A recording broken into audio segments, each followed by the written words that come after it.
Hello മക്കളെ, നമ്മൾ ഇന്ന് സ്റ്റഡി ടൈമിൽ എടുക്കുന്നത് 3-ാം ക്ലാസ്സിൻ്റെ മലയാളത്തിലെ 5-ാമത്തെ യൂണിറ്റിലെ അവസാനത്തെ ഭാഗമാണ്. നമ്മളൊന്ന് എന്ന യൂണിറ്റിലെ അവസാനത്തെ ഭാഗമായ പൂമ്പാറ്റുമ്മ ആണ് കേട്ടോ. അപ്പോൾ നിങ്ങൾക്ക് ക്ലാസ് ഇഷ്ടപ്പെടുകയാണെങ്കിൽ ലൈക്ക് ചെയ്യാനും ഷെയർ ചെയ്യാനും സബ്സ്ക്രൈബ് ചെയ്യാനൊന്നും മറക്കരുത്. നിങ്ങളുടെ കൂട്ടുകാർക്കൊക്കെ ഒന്ന് ഷെയർ ചെയ്ത് കൊടുക്കുക കേട്ടോ. അപ്പോൾ ഇവിടെ എന്താ നല്ല മനോഹരമായിട്ടുള്ളൊരു ചിത്രം കാണുന്നുണ്ട് അല്ലേ. ഒരു 3 വയസ്സുകാരി എന്താണ് നമ്മോട് പറയുന്നത്? പൂമ്പാറ്റുമ്മ വായിക്കൂ. അപ്പം നമുക്ക് വായിക്കാം. പൂമ്പാറ്റുമ്മ. ഒരു പൂമ്പാറ്റക്കുട്ടൻ ഒരു ദിവസം പറന്ന് നടക്കുകയായിരുന്നു. അവൻ അങ്ങനെ പറന്ന് എൻ്റെ ഊഞ്ഞാലയിൽ വന്നിരുന്നു ഊഞ്ഞാലാടി.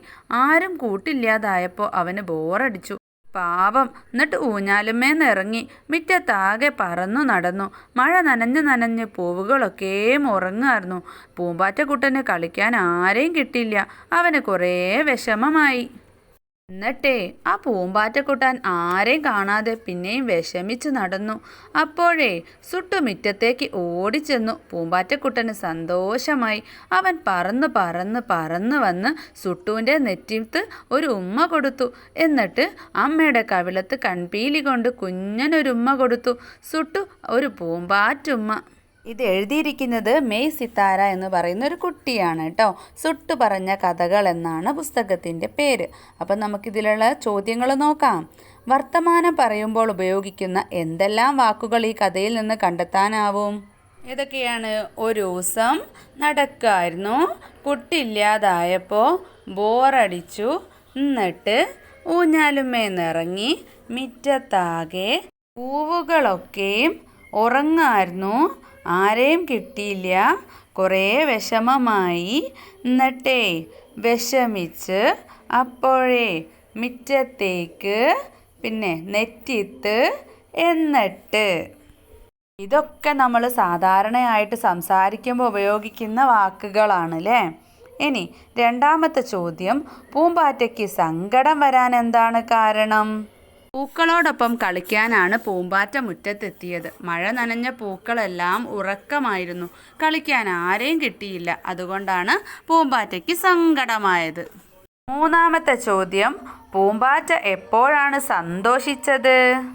സുട്ടുമുറ്റത്തേക്ക് ഓടിച്ചെന്നപ്പോഴാണ് പൂമ്പാറ്റയ്ക്ക് സന്തോഷമായത്.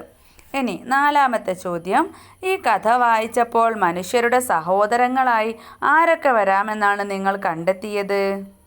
പ്രകൃതിയിലുള്ള എല്ലാവരും നമ്മുടെ സഹോദരങ്ങളാണ്.